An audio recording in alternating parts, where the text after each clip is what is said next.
¿Cómo andan por ahí? ¿Bien? 10:04 minutos. En la política, como en todo, hay lo que hay y hay lo que se quiere ver, ¿no? La política no es en absoluto diferente al resto de las actividades humanas en ese sentido. A la gente que se supone legítimamente preocupada, esto viene enganchado con lo que hay y lo que se quiere ver.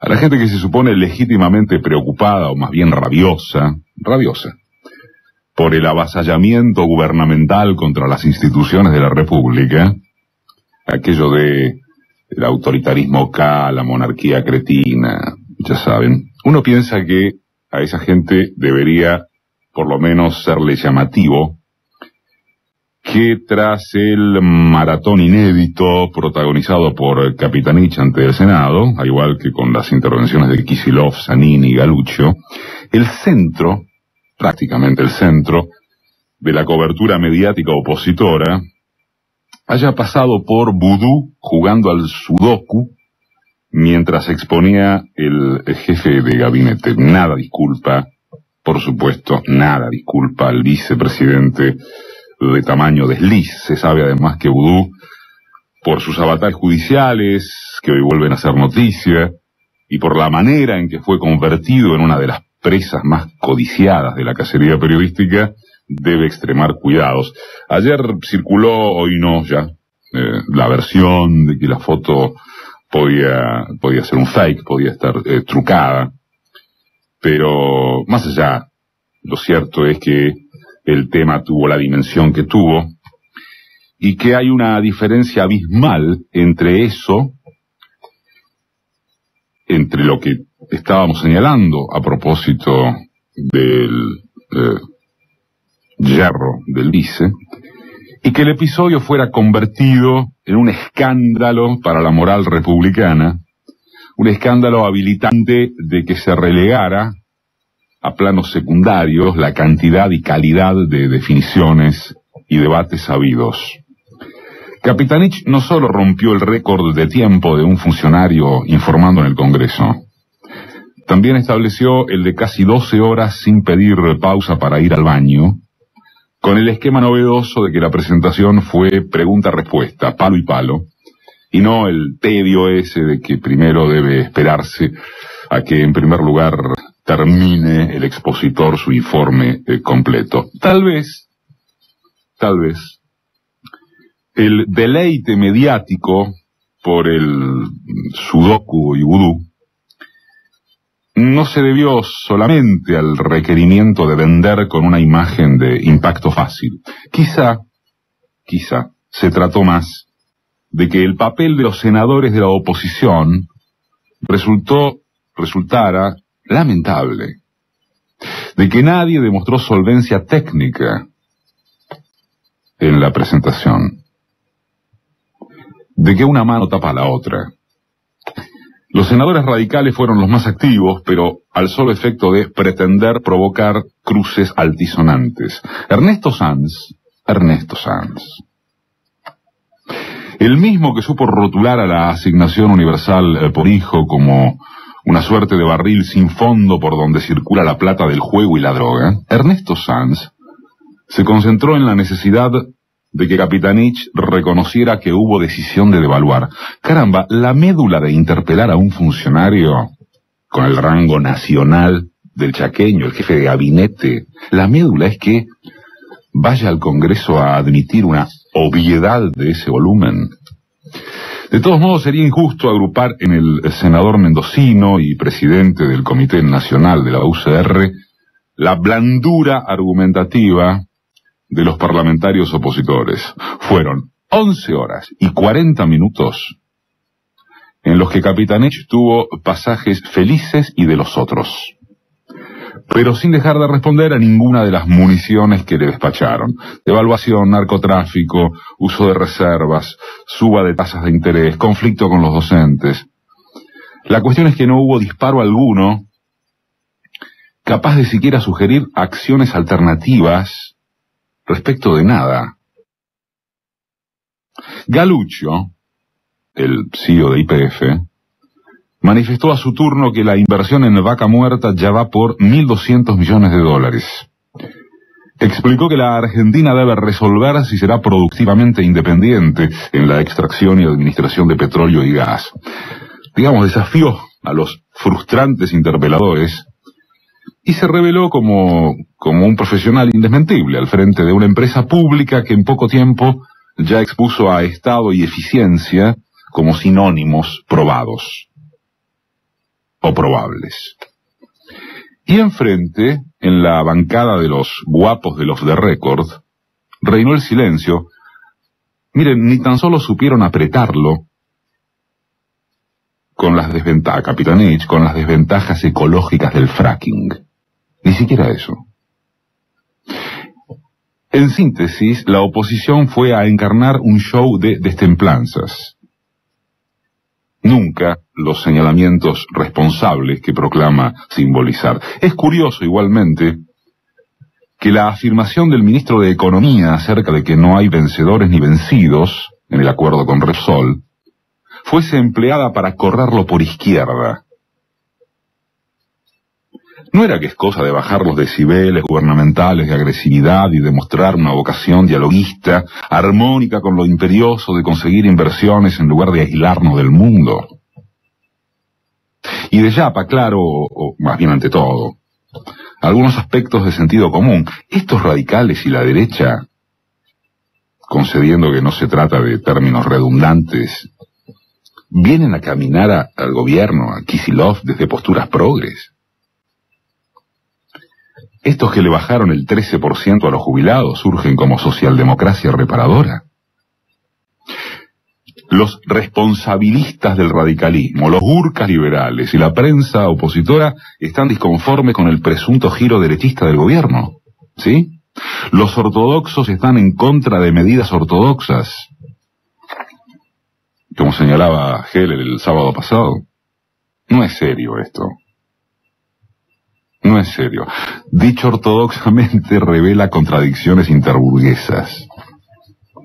El bloque de actores hegemónicos, compañías cerealeras multinacionales, patronales agropecuarias, banca extranjera, emporios y sujetos mediáticos, formadores de precios, estos últimos con sus contradicciones, en tanto dependen del mercado interno y de la capacidad de consumo de sectores populares y clase media, y están en problemas gracias a la mediocridad de quienes aspiran a representarlos electoralmente y en el decurso político. Ninguno de estos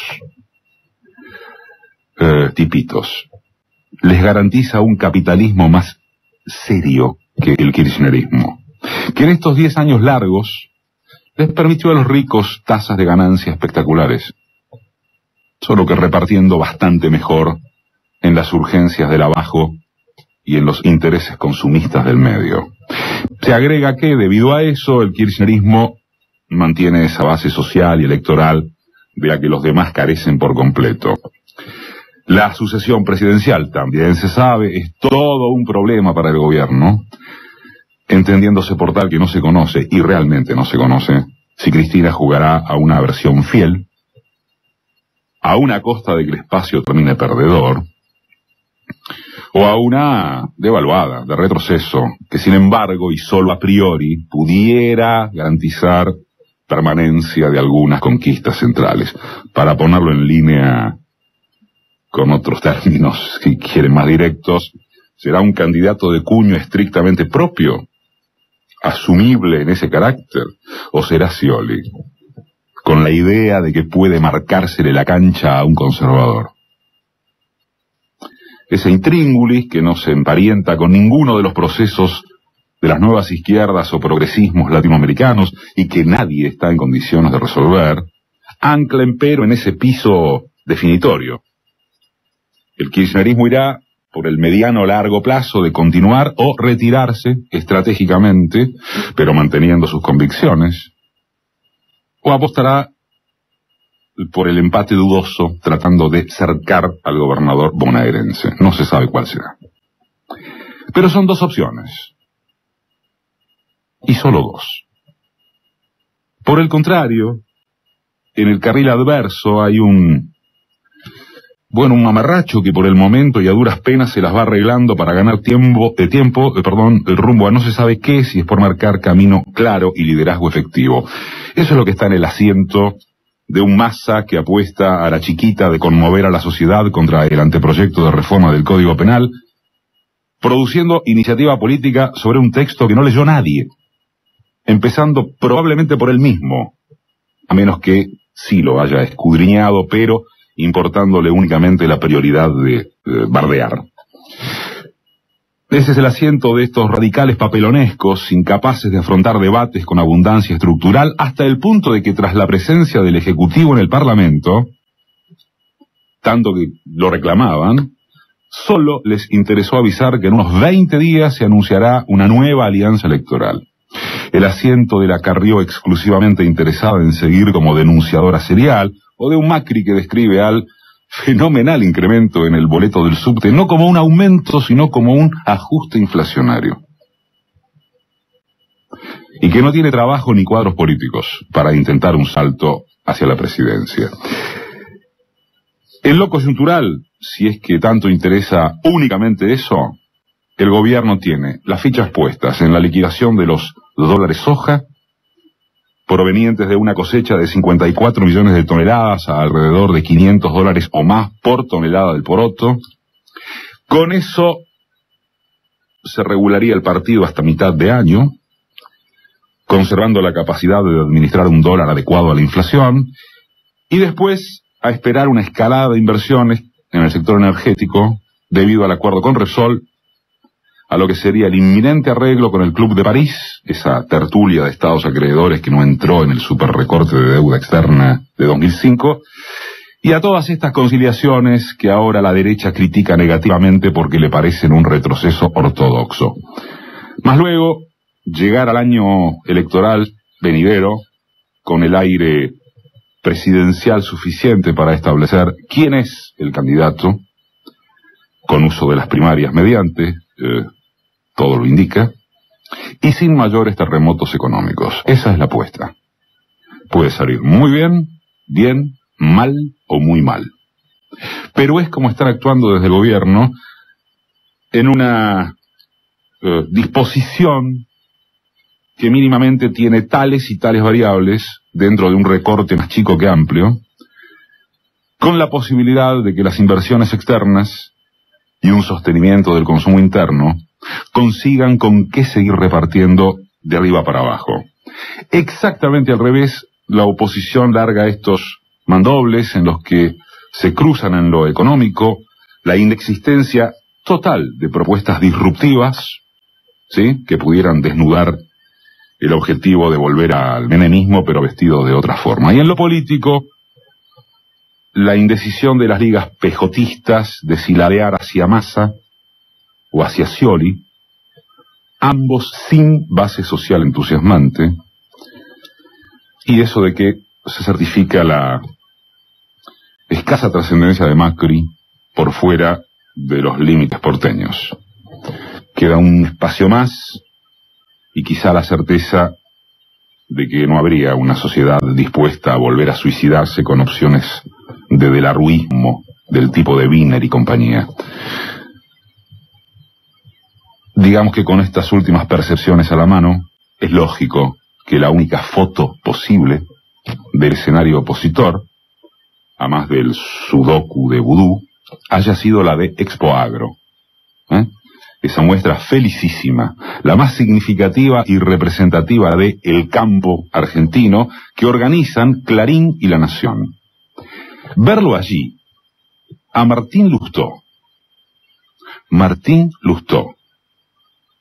el creador de la 125, a sonrisa ancha, junto con los tipos que promovieron el lockout agropecuario y la destitución de Cristina en 2008, es una paradoja patética, pero no la más grande, sino como componente de la foto mayor, esa foto mayor en la que estuvieron, entre otros, Hugo Moyano, el Momo Venegas, Patricia Bullrich con un sombrero adscripto a uno de los diarios organizadores, y ciertos aspirantes presidenciales. Massa todavía no fue, porque resolvió privilegiar encontrarse primero con obispos y continuar convocando a recolectar firmas contra ese borrador de Código Penal que nadie leyó y